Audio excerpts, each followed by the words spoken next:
di SMK Sinar Abadi. Jadi ini saya lagi siap-siap. Kemarin saya sudah koordinasi dengan kepala sekolahnya melalui telepon, dan hari ini saya akan koordinasi langsung dengan beliau. Jadi cuti saya ya dalam cerita saya hari ini. Oh iya, ini hari Sabtu tanggal 22 Oktober 2020. Ayo ikutin saya.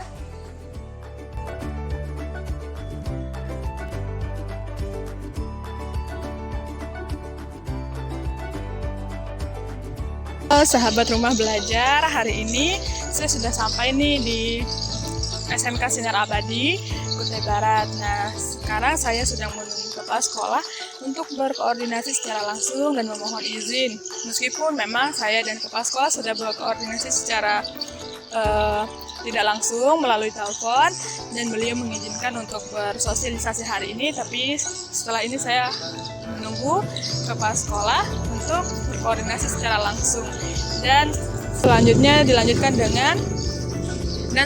dilanjutkan dengan bersosialisasi mengenai portal rumah belajar dan platform Merdeka Mengajar. Ikuti kegiatan saya selanjutnya ya. Ayo. Halo sahabat rumah belajar, ini saya sekarang sedang berada di depan ruangan kepala sekolah SMK Sinar Abadi. Saya ingin berkoordinasi dengan beliau untuk izin sosialisasi kegiatan saya mengenalkan platform Merdeka Mengajar dan platform rumah belajar. Ayo kita masuk.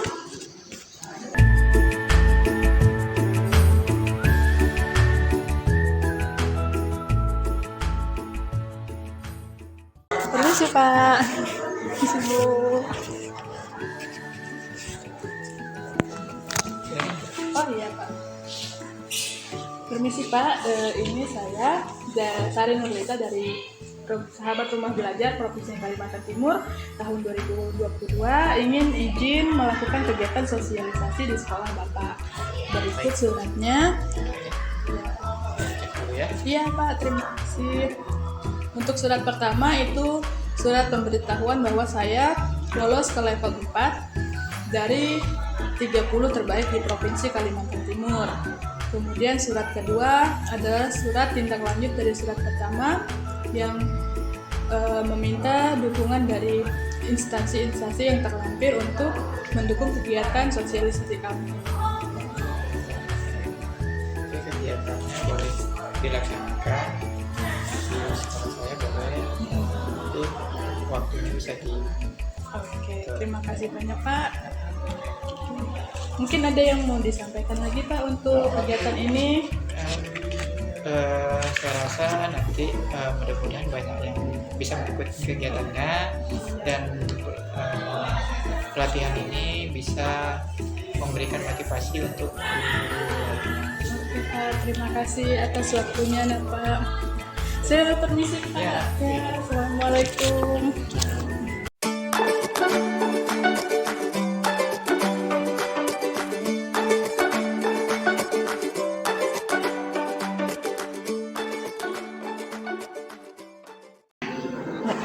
Selamat pagi untuk Bapak dan Ibu. Sebelum saya menyampaikan apa maksud tujuan saya hari ini, izinkan saya perkenalkan diri saya terlebih dahulu. Saya Sari Nurlita.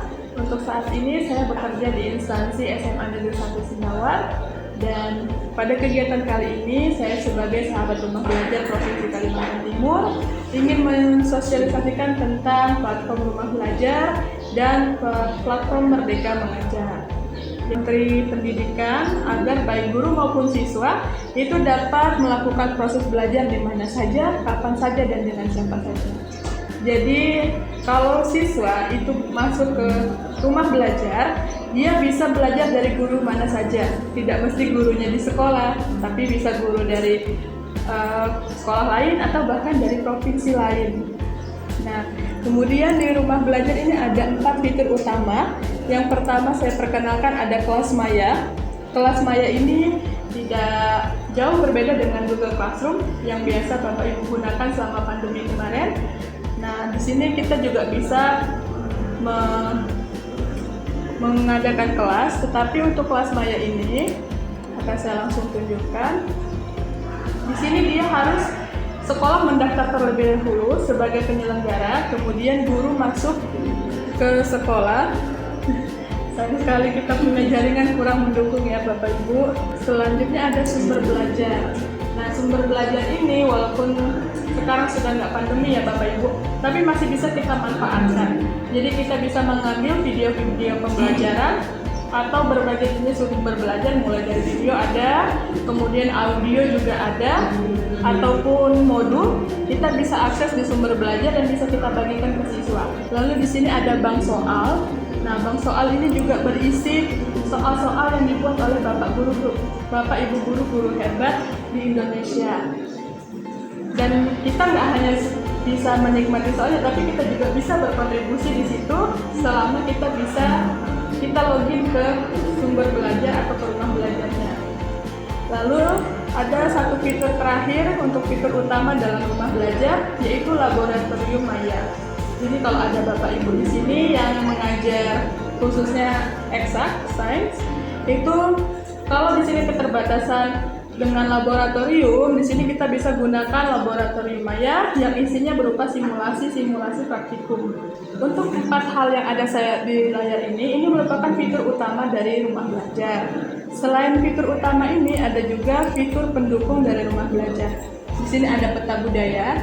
Jika Bapak Ibu mengajarkan sejarah ataupun geografi atau hal yang berkaitan dengan lokasi, Bapak dan Ibu bisa menggunakan peta budaya ini untuk menunjukkan di suatu tempat ini budaya yang ciri khas di tempat itu apa. Nanti ada wahana jelajah angkasa. Wah, ini kalau tadi sinyal kita bagus ya Bapak Ibu, saya mau sambil tunjukkan ini wahana jelajah angkasa itu gimana. Jadi kita bisa melihat bagaimana sih luar angkasa itu, kita bisa tunjukkan steroid itu seperti apa, terus kita bisa tunjukkan gambaran planet bumi itu di jagat raya seperti apa. Kita bisa putar-putar bumi itu di situ gambarnya. Kita tinggal mengklik ini, nanti akan terhubung ke wahana jelajah angkasa. Dan tentunya semua ini bisa sangat bermanfaat bagi kita ketika kita didukung dengan jaringan internet yang baik. Tapi sayangnya untuk hari ini jaringan kita kurang bersahabat. Lalu ada augmented reality. Nah, saya rasa augmented reality atau biasa kita kenal dengan AR itu bisa menunjang juga Bapak Ibu dalam menyampaikan materi di kelas. Augmented reality ini merupakan aplikasi di mana kalau misalnya seperti saya, ini kan mengajar matematika, kadang kan menggambarkan pikiran kita tentang kubus sama anak-anak itu kan agak susah. Nah, kita bisa hadirkan kubus itu secara 3D atau 3 dimensi dengan menggunakan augmented reality ini. Nah, jadi nanti anak-anak dengan HP-nya kita sediakan barcode-nya, terus dia scan barcode tersebut, nanti di layar HP-nya akan muncul kubus secara 3D.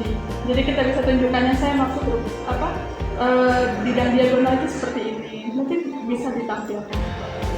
Di sini pengembangan keprofesian berlanjutan ini, disinilah saya mengikuti pelatihan yang disebut dengan Pembatik, pelatihan pembelajaran berbasis TIK, di mana Bapak Ibu guru yang mengikuti pelatihan ini melalui 4 kali seleksi hingga akhirnya ada di level 4 seperti yang saya jalani saat ini.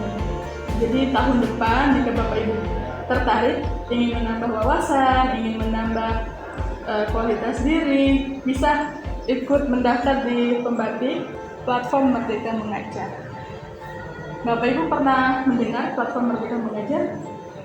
Pernah dengar? Udah pernah nyoba atau belum? Belum.